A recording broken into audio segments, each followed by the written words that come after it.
حدیث نمبر 4241۔ حضرت جریر بن عبداللہ بجلی رضی اللہ عنہ فرماتے ہیں، رسول اکرم صلی اللہ علیہ وسلم نے مجھ سے فرمایا، اے جریر، کیا تم مجھے شعم قبیلہ کے بت خانہ ذوالخلاصہ کی فکر سے نجات نہیں دو گے، جس کو کعبہ یمانیہ کہا جاتا ہے؟ فرماتے ہیں، میں 150 سواروں کو لے کر گیا، میں گھوڑے پر جم کر بیٹھ نہیں سکتا تھا۔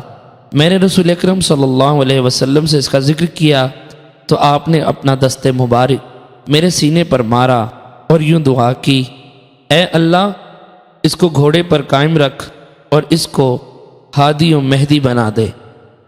حضرت جریر فرماتے ہیں، پھر وہ روانہ ہوئے اور اس بت خانے کو آگ سے جلا دیا۔ پھر حضرت جریر رضی اللہ عنہ نے ابو ارطا کنیت والے ایک شخص کو رسول اکرم صلی اللہ علیہ وسلم کے پاس خوشخبری دینے کے لیے بھیجا۔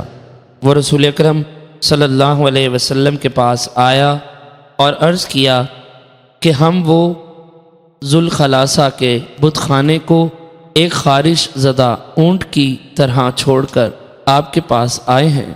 رسول اکرم صلی اللہ علیہ وسلم نے قبیلہ احمس کے سواروں اور پیادوں کے لیے 5 مرتبہ دعا کی۔ حدیث نمبر 6242۔ امام مسلم رحمۃ اللہ علیہ نے اس حدیث کی 2 سندیں ذکر کی ہیں۔